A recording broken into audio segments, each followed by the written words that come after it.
Hey, it's a Wednesday. No, it's not Wednesday. What am I thinking? It's Friday. TGIF, everybody. It's Dominic D'Angelo. I'm of adfreeshows.com, SEScoops.com, and brassringmedia.com. Check it out.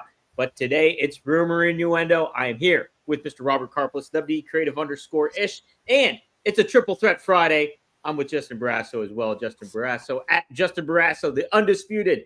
Justin, good to see you, man. And I'm pretty sure Justin's frozen. Oh, and he's frozen. So he'll be back. Fantastic. The Iceman. He's like Dean Malenko. Justin, man of 1,000 holes. Did I freeze there? There you go. Hey, you're back. All right. Now you're good. I'm back. Thank you for having me, guys. It's not Wednesday, but 2 Fridays in a row. It's like my summer vacation with Robert and Dom. I'm loving it. So thank you guys very much. Well, I'm so happy to have you here. Happy to have some folks joining us live in the chat. Well, say was up to E. Ooh, yeah. Says Gimmick. We got to get him a shirt made. Johnny Disco says happy Friday. And Wrestling Old Head says happy Friday to you all. Super original content coming from the chat. Happy to have you all joining us here Robert, on a Friday. Quick, yeah. From Triple E. Were you a What's Up guy back in the day? Because that was huge. That was good. No, I mean it was one of those things where it was, you were doing the Budweiser commercial, which we all used to do in school because we thought it was super cool. Like, well, we're not allowed to drink it, but we're all going to do the "Was Up," and it had its moment. It was like, "Where's the beef?" And they really just kept it going for a long, like well past the point of time where that reference made any sense. And I always love those things where something outlives the original reference to the point where you don't even realize it was a play on something else. Right. Yeah. Remember their Super Bowl ad? It was like frogs, I think, if I remember. No. It was that was the Budweiser. Yes. Was Up, where the guys all calling each other. Yes. And then they did it in Scary Movie, and then there's nothing more timely than the Dudley Boys. But it's again, it's not like we're going to see the Dudley Boys in 2025. That would be insane. And any company giving them that platform couldn't be the number 2 promotion in the country. I love Bubba calling it the last great tag team match. It's like, well, so much for tag team wrestling. Well, so much for you taking Bubba's word for anything. Yeah,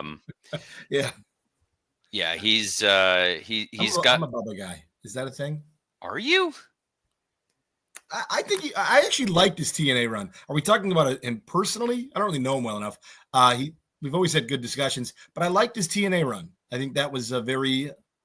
I don't know if it would have worked in WWE. I mean, good's good, but I thought his Aces and Eights run was enjoyable. He really spotlighted the Cavs. Not since LeBron have the Cavs been that relevant. Well done. It speaks to him kind of repackaging himself, though, in a lot of ways, because we're so used to him being one of the Dudley Boys and stuff like that. So I thought his TNA run was very memorable, actually. Yeah. Tom, a stuttering, bespectacled. Yeah, I mean, just like totally different. Like I like when guys can reinvent themselves, and it's why Jericho's so special. Just in terms of his ability to continually, and you know who's very underrated at that too? Bryan Danielson. I know we all want to hear the yes chants, but Bryan, like that fickle run, Bryan's had so many unique runs. Oh, like, yeah. I do enjoy guys that can always constantly evolve. Yeah, that's Bryan's a killer heel. He really is so good at that. When he had the recycled title, fantastic. The hemp belt. But the problem with Bryan as a heel is he's so good as a face. It's a good problem to have. That's kind of the Sami Zayn problem. Sami Zayn to me is a better heel than a babyface. And yet people love him so much that they want to cheer that guy. Right? I still see him joining the Heyman Alliance. I just don't see a scenario where that doesn't play out. Interesting. Well, that's very intriguing. Yeah. From day one, he's the Bobby Eaton. He's the Zbyszko and Arn Anderson kind of rolled into one. If you're comparing the Heyman Alliance from WCW World Championship Wrestling to what they're doing now. Yeah. Wow. You could bring Becky Lynch in too, but I think I think that Zayn to me is this is just feeling. And last week we talked about feeling. I think it was on air, but we talked about that TNA airing on the CW on Wednesday nights. And now that's a big rumor. So we were a week ahead of that. Well, so before we even get to that, one of the things, I mean, sort of the big news story of the week has been UFC and the seismic shift of everything we know about pay-per-view. So, obviously Dom and I talked about it. I talked about it with Scott Chaplin on Working Stiff. Justin, as someone who has been in the wrestling world and the mixed martial arts world, do you see this as being as seismic a shift as I do? Yes. I actually spoke with Dana White last night. We have a piece this Sunday in the Boston Herald, and we talked about the broad media rights deal. But I think what makes Dana and the UFC so unique is their ability to create, like the White House special, which he claims is happening. I just, for security reasons, I don't see how, but more power to them if it does. But I think things like that make the UFC so unique. And you would think, being on CBS, they're able to build more homegrown stars. I still think pay-per-view will exist, but it's not quite a dinosaur, but it's certainly headed toward extinction. He was smart, though. Dana said pay-per-view's not dead. Well, of course not. They might need it again. And when they might need it in years, they might need it for Power Slap. They might need it because Power Slap, originally the plan was to put it on pay-per-view. Then it went to Rumble for free. So I just think they're smart to keep their options open, but it is a massive deal. It feels like UFC, from where I sit as someone who is casual, even seems like to not the right word for my knowledge of sort of UFC. It's like they have not had a true mainstream crossover star in a long, long time. I mean, it's John Jones, Conor McGregor. That, I think, is what weakened pay-per-view, because first of all, you had to have that ESPN Plus subscription to then go buy a pay-per-view. And the novelty of just watching UFC kind of wore off for a lot of people. It becomes very personality driven. And having worked in boxing and having worked in combat sports before, I understand you can't always build the guys you want to build, unlike in wrestling. So this notion of, I don't right now need to buy pay-per-views. All I need to do is get Paramount Plus, be able to enjoy little Big Brother and the Big Brother live feed, and then watch some of the big stuff on CBS. And if there is a talent that I wind up really liking, hey, I can go tune in and watch their fights, and it's not costing me anything extra. Plus, the model's tough, right? Like it's interesting where it was and I had a lot of problems with the Vince documentary on Netflix, Mr. McMahon, and how it was Shane's idea to buy UFC. And Vince said, well, then he should have bought it, but it didn't work for me. And it makes sense. I mean, if you love Conor McGregor, and Conor posted he was the king of pay-per-view, all these box office records he set on UFC pay-per-views. Best case scenario, absolute best case scenario, you're seeing him fight 3 times a year. You probably won't. You probably see him fight twice. Maybe, like Khamzat Chimaev, who fights tomorrow night at UFC 319, fights once a year. Yep. It's just not the pro wrestling model. I mean, Vince would have those guys fight 2 times in a day, 3 times in a day if he could. It's just such a different model. But I think for UFC, for the sport itself, it's great, especially where you could watch a major fight on CBS, build new stars, not worry about the buy rate because it's on nationally broadcast television. It's a massive deal, extreme significance for UFC. I mean, I still have PTSD from being with Showtime, and we all got behind Kimbo Slice, which that fight aired from the Bank Atlantic Center in Sunrise, Florida, and that did not go as planned against Seth Petrozelli. It went. And it went. And then years later, got a chance to work with him at a wrestling company we don't talk about, which is really funny. And then a few weeks ago, I was at an event and met Mickey Gall. So there seems to be a running thread of UFC guys or MMA fighters who wind up upsetting major stars and then somehow wind up involved in the wrestling world. So it's good stuff. What's also good stuff is Devin Dowling says that I freaking love Big Brother. Keanu clutched up last night and got Zach out of here. Fun fact, while watching SummerSlam, wasn't able to watch Big Brother, and Ricochet was kind enough to spoil what was going on Big Brother and sent him a note because he's a huge Big Brother mark, and I was really, really pissed at him. But a lot of wrestling and Big Brother connections Namely, Luchasaurus was a contestant on Big Brother. I did not know that. With the mask? Yes, with the Met. No, he was not. He got played by a gimmick on the show where there were twins who he didn't know were twins, and they were switching out, and he was in a showmance, not realizing he was accidentally dating two people. Wow. It wasn't the Bellas, though. It was not the Bellas. Thankfully, no self-respecting wrestler is going to be dating the Bellas. I do like that Nikki Bella now imposed that no prom photo policy. Oh my God, yeah, right. It's so creepy and gross. Speaking of creepy and gross, what's going on with this TNA WWE incestuous relationship? Yeah. Can I ask real quick though? Sure. I've got to follow up on that. What would give you it's not, if they were at the prom, I get it. Like the prom pose is even a wedding, right? Like it's funny that maybe they dated and went to the prom together. But because I've been to some weddings where, they were together since high school. I don't get is it supposed to be funny? I'm not sure what the point of it is for adults in a situation like that. It's called biology, and it's a way for these creepy incel mutants to rub their genitals up against Nikki Bella. And guys, hey, if you can't wrap your arm around Nikki Bella, may we recommend our friends at Blue Chew. Guys, enter prom photos dick first. Blue Chew isn't just a tablet, it's a cheat code for your crotch. Stronger, harder, and longer lasting, like someone gave your downstairs a pep talk and a gym membership. We know it's not just about performance, it's about legacy or third legacy. Give her group chat something to talk about. Have it listed in the restraining order against Nikki Bella, because nothing makes you more of a legend than a little Blue Chew. Discover your options at BlueChew.com. We've got a special deal for our listeners. As always, get your first month of Blue Chew free. Just use our promo code RUMOR at checkout and pay $5 at shipping. That's it. Join Blue Chew's mission to upgrade humanity one thrust at a time. Head to BlueChew.com for more details and important safety information. And we thank Blue Chew for sponsoring this episode of Rumor and Innuendo.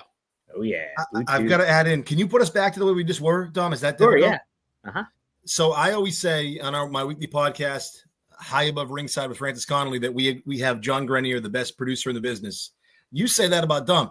Other weeks, like my head was cut off by the Blue Chew ad. I didn't know where to go. Like, that's a point to Dom by putting us this way. So I do want to tip my proverbial cap. Man's a consummate professional. I do what I can, Yeah. He does, and that explains a lot. By the way, Dom, you posted this week's episode of Working Stiff. Oh, right? It's up. It was up Fantastic. yesterday. I thought it was. I just wanted to double check. As I was saying, TNA. Yes, TNA. There's been a couple reports going on with TNA here. One was from Sports Illustrated, the takedown here. Sure enough, it seems like Carlos Silva and TNA are open potentially to run up against AEW as on Wednesday nights. Very interesting kind of topic going on.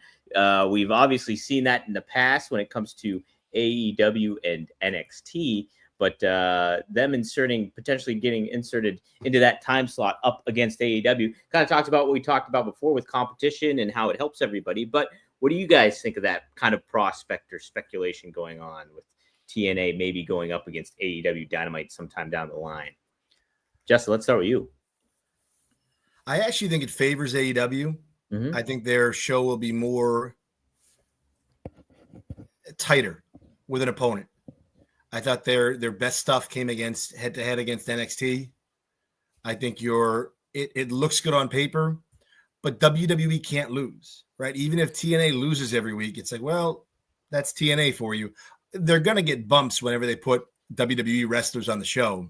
Say you had an Undertaker spot with Trick Williams or whatever, right? Like you're going to get a bump in ratings. But even if they still lose in the ratings, TNA to Dynamite, well, whatever they take away is a benefit. And if what we heard was true that they broadcast from the Performance Center, was that part of the report? Then they're saving money there. So I think it's a positive for both. I mean, TNA is basically working for WWE, but I still think it's a positive for WWE because Coke's not helping Pepsi, right? Like it is what it is. And I actually think in the end it helps AEW.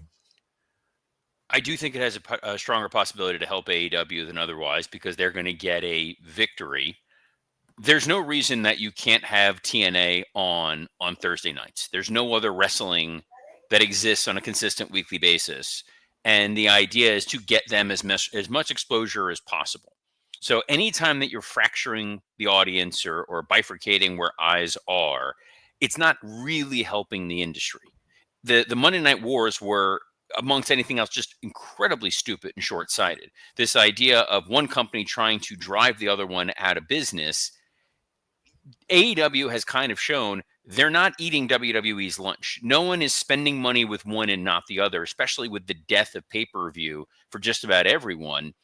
Because if WWE winds up running a competitive event against All Out or a competitive event against World's End, Mm-hmm. there are diehard AEW fans who are going to pay for that AEW pay-per-view, and then they're going to be able to time jump and watch whatever the WWE PLE is on Peacock, as long as it's 2025, then in 2026 on the ESPN platform, and you're going to get to see everything. This old idea of there's a finite amount of dollars for pay-per-view, I get why it's dogs and cats living together and everyone's going at one another. Giving TNA exposure on the CW on a Thursday night and letting them draw eyeballs, that's a win for everybody. You put them on Wednesday against AEW and it fails, CW is now more reticent to continue with more wrestling programming. It doesn't make a lot of sense. It's like they're trying to pick a fight with AEW that doesn't work when AEW is self-inflicting wounds. I think the biggest thing from the UFC story, and that's what I wanted to ask Justin, is I mentioned this last week. AEW, if they wanted to tomorrow, can make all pay-per-views available for $5 or broker a deal with Warner Discovery to put them on Max for free and get some TV rights deals out of it. It's very tough for Tony Khan to say he's the owner for fans. He's the wrestling fan who's doing this for the audience when he's charging you $30, $40, $50 for a pay-per-view when now nobody else in the ecosystem is. Justin, do you think that we're going to see a shift? Do you think Tony's going to dig his heels in? I don't think so, because that's such a, without house shows, like that's their moneymaker, their media rights and pay-per-view. So I don't think that they change the model. I don't, unless they have to. I'll be curious what happens with TNA's model, right? I'd imagine they shift away. I mean, a strength for them would be to shift away from pay-per-view and go to wherever they go with streaming.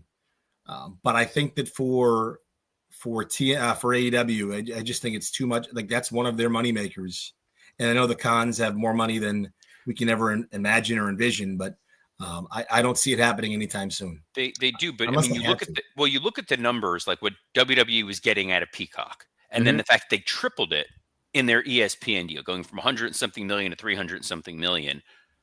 Given that there's so many eyeballs on Warner Discovery making HBO Max a success again, you don't think Tony Khan could negotiate a media rights deal for the pay-per-view streaming that would make up the difference for the buy rates? But if you're already getting AEW, is it worth that much? I mean, I don't know the numbers, but is it worth? They already have they're already in the AEW business. I don't know. I just feel like Tony, and I don't want to speak for him, but I feel like he's very comfortable with the pay-per-view model. It's very old school. It's very expensive, but I think one of the things that's been a hindrance to AEW's growth is audiences, especially now. Dom and I talked about it when we originally, how bad the ESPN announcement was, that we didn't understand the economics of it. And he's like, people aren't going to want to spend $30 a month for this. I said, people used to spend $50 a month just for a pay-per-view. With AEW, you're spending that $40, $50 and you're still just getting a pay-per-view. You're getting nothing else. The newer audience is used to, I watch WWE, I get to see everything, including the pay-per-views. I'm never missing a beat. With AEW, everything builds up to a pay-per-view. And if you don't have that disposable income to spend $30, $40, $50, you're either going to find a way to pirate it, or you're just going to say, you know what, I'm not going to be able to watch this. And now I'm not getting the full story. So I'm not completely invested in your company. And I think it is hindering AEW's overall growth. I'll equate it to Hulk Hogan turning heel. It wasn't going to happen until it had to happen. Yeah. He just wasn't going to turn until he started to hear the boos and he was smart enough to pivot. I think that's AEW is not like they're selling pay-per-views. They're making money considerable money profit off pay-per-view. So I don't think they'll change that model till they have to. With ESPN, I did a piece on Tuesday. It was behind the paywall, but so if you want to subscribe to Undisputed on Substack, undisputed.substack.com. But, it's interesting because ESPN, and I spoke to some contacts there, they're really looking, I can't tell you why they released that information without it being a little more concrete. Maybe they wanted to temperature gauge how people would respond to that $29.99, but they are actively pursuing as many cable providers as possible. And the date is really next WrestleMania. They want Mania to be accessible to as many people as possible, which of course they do. Absolutely. I just think you would want to have the most eyeballs on your product as you can. And there are people who might not subscribe to HBO Max because, hey, I get TNT, I get TBS, I can watch AEW programming otherwise, but they've now put the tape library up there for their pay-per-views, which is where I thought the Ring of Honor purchase was ultimately going. But you have a whole company in Ring of Honor that exists in a totally different platform, and you're asking people to pay for those pay-per-views, plus you're carrying a full roster for all those Ring of Honor guys, plus all your AEW guys, and your only real revenue source is just pay-per-view, when you could have a guaranteed annuity of saying, hey, we're going to get a $150 million deal out of HBO Max them to carry our pay-per-views. We don't know the economics of what AEW is really doing because they're not publicly traded. And there are some, I can equate it to sports. Having worked in professional sports, I'm not going to get into specific numbers, but owners buy sports teams knowing we're not going to make a profit on this. We're going to lose 10, 20, 30 million bucks a year. But boy, it's a hell of a lot of fun to own a sports team. If you're getting into some of these industries because you think this is going to be your single moneymaker, you don't understand the economics of it. It's a lot to kind of consider. I do think Tony Khan being a billionaire, maybe he does not factor in the price point and what that means to a certain demographic or class range in certain ways. I made the joke on Wednesday or Thursday yesterday after Dynamite. He was going to fine Hangman Page and MJF $100,000 or six figures if they laid hands on one another. But the Young Bucks then later on super kicked Justin Roberts, and they get fined $10,000 each. That price point doesn't make sense for good bang for your buck. Right there it is.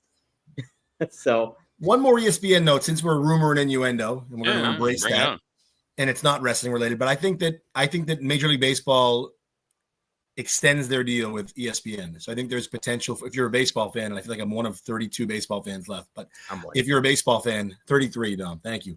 I think that it'll stay on the worldwide leader. So maybe there can be some WWE baseball. I mean, there's such cross promote. I think that WWE is going to have the partner of their dreams now that they're on ESPN or starting in 2026.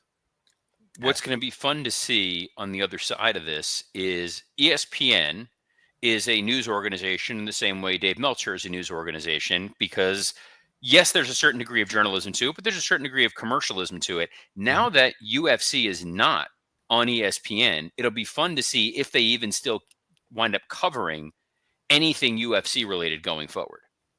Because for years, when they weren't airing certain sports like hockey, the NHL, hockey, it didn't exist. Yeah. It did not exist. And that was what I thought was so funny.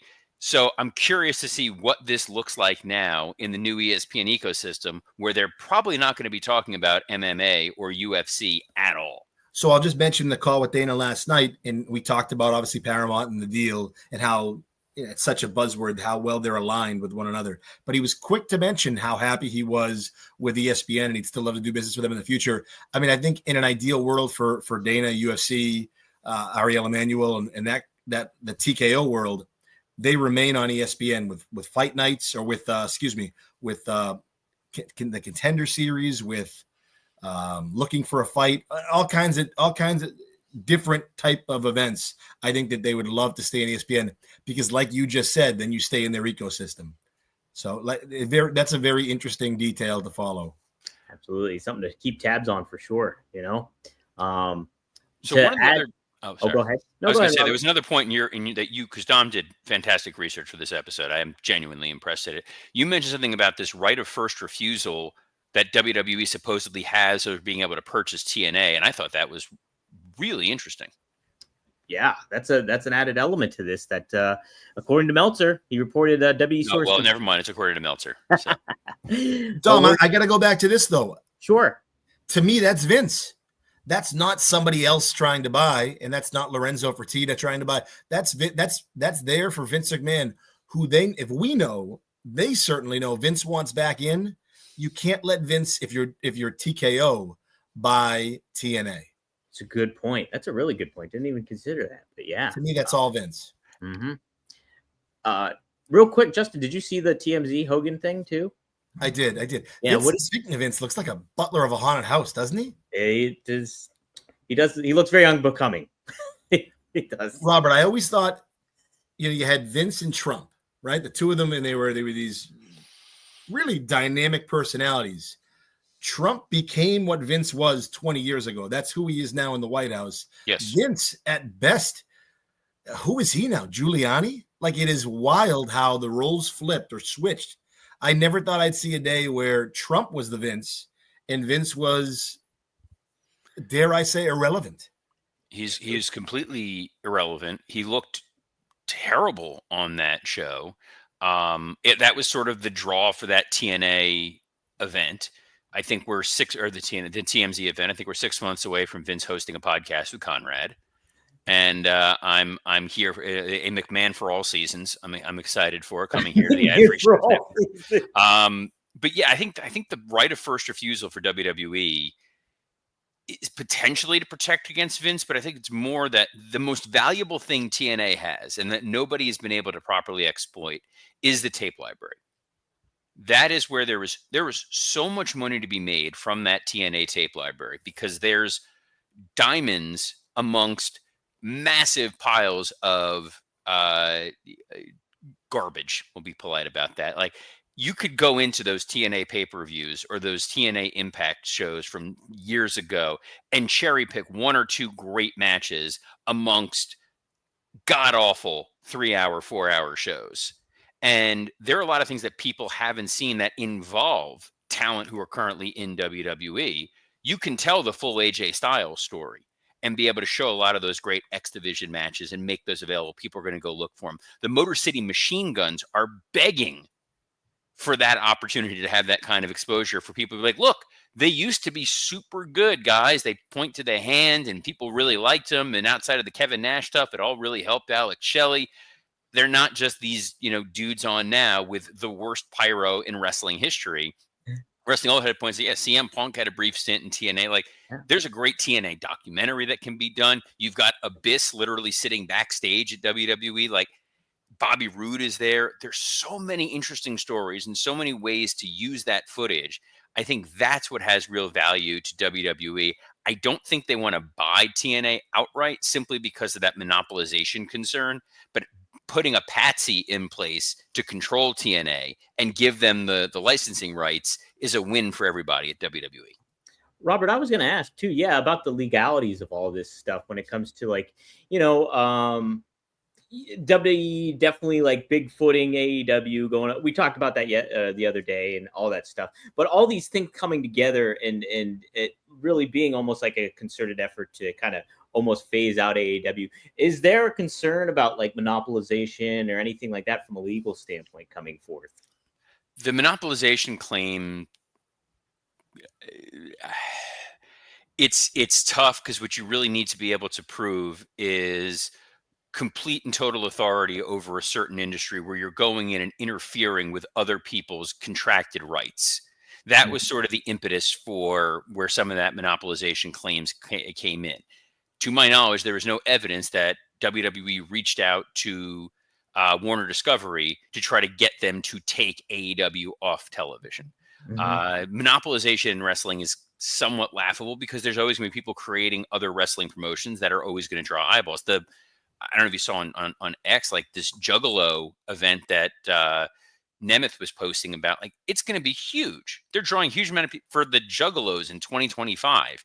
It's wild. Boca Raton Championship Wrestling, a force of nature, unlike any other. Labor Day weekend, we'll be talking about that more later. But I think that they're trying to somewhat avoid the monopolization, but it's like, look, we can work with AAA. Oh no, we just bought AAA.